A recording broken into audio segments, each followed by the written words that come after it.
Hello everyone, my name is Jennifer and welcome to Best Kept Plans. Today's video is going to be my March 2025 reading recap.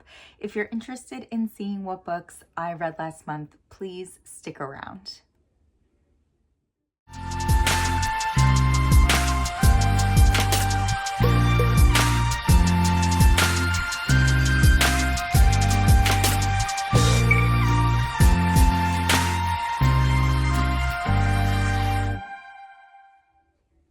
As I said in my introduction, today's video is going to be a reading recap for March 2025.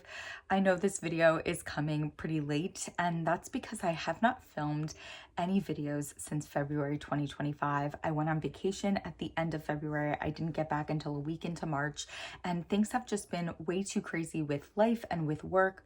And I just haven't had the time or the motivation to film videos, edit videos, post them, to honestly put together plan with me, to take pictures, to post them.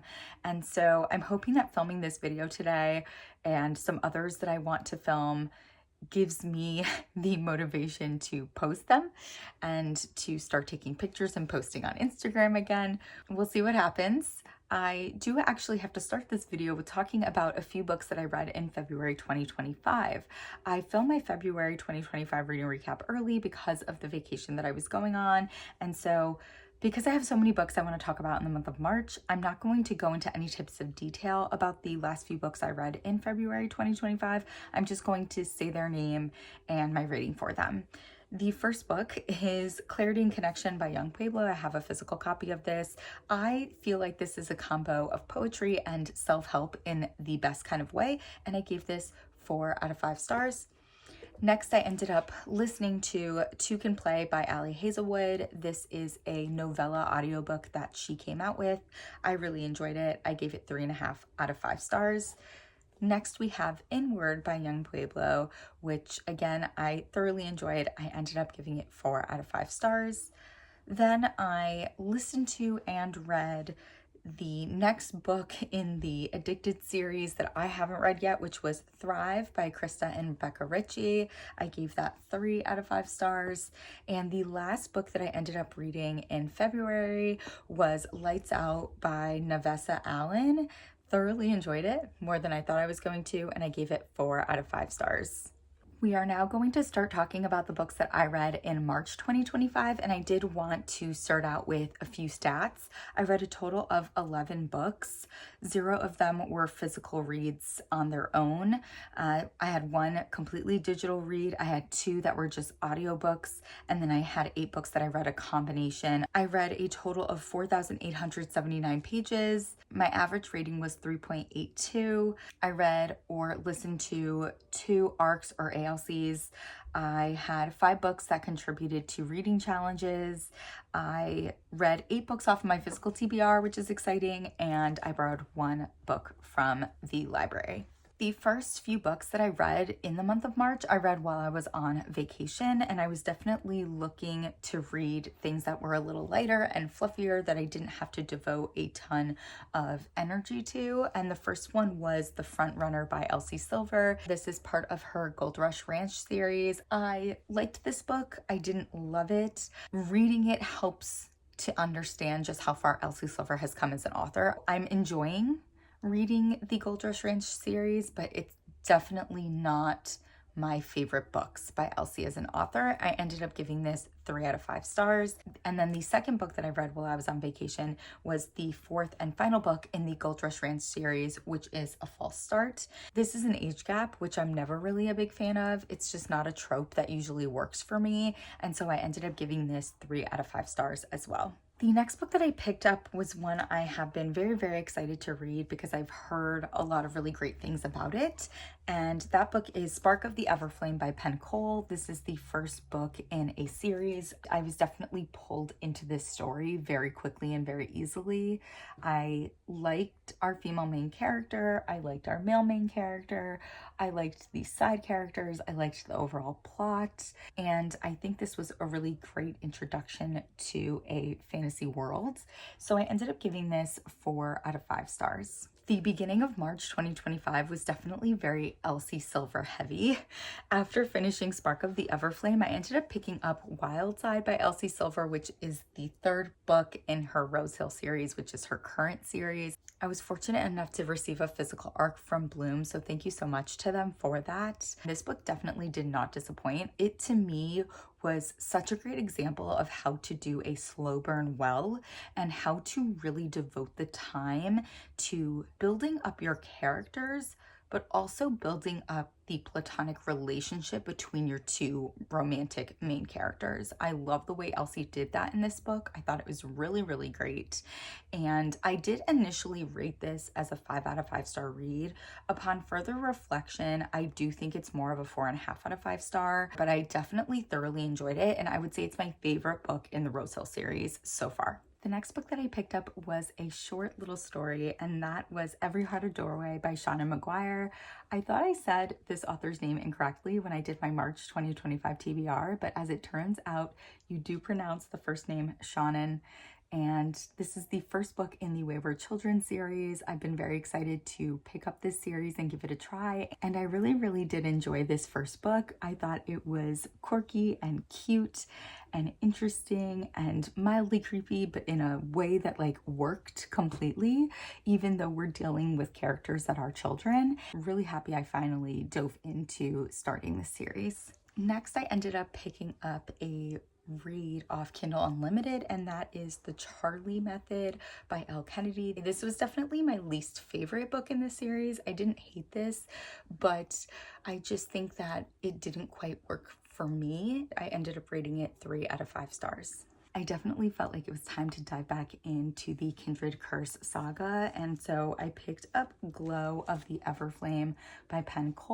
I think in the second book in the series, I was just struggling a lot with our female main character and like some of the things she was saying and decisions she was making. I was getting easily frustrated by her, but overall I was still enjoying the plot of the story, the development of the world. I ended up rating it 3.5 out of 5 stars, but after finishing that, I honestly felt like there was nothing else I could do but read the third book in the series, which is called Heat of the Everflame. I didn't realize how big this book is.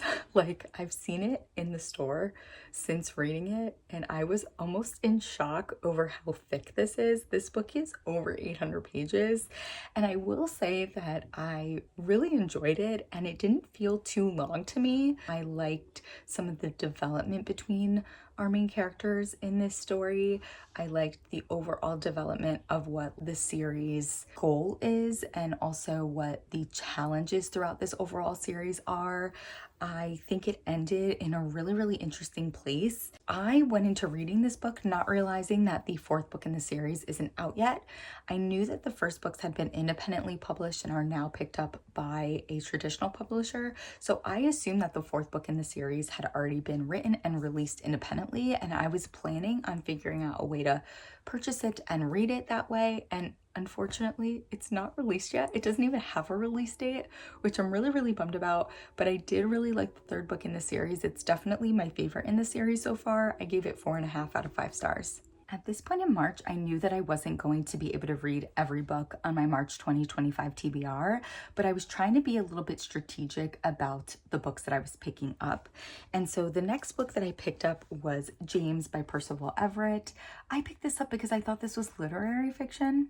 It's not. It's historical fiction. This book blew up at the end of 2024, and I'm always a little bit hesitant and a little bit wary with those types of books because they don't always live up to the hype for me. I was hoping this wasn't going to be the case for James, and I'm happy to say that it wasn't.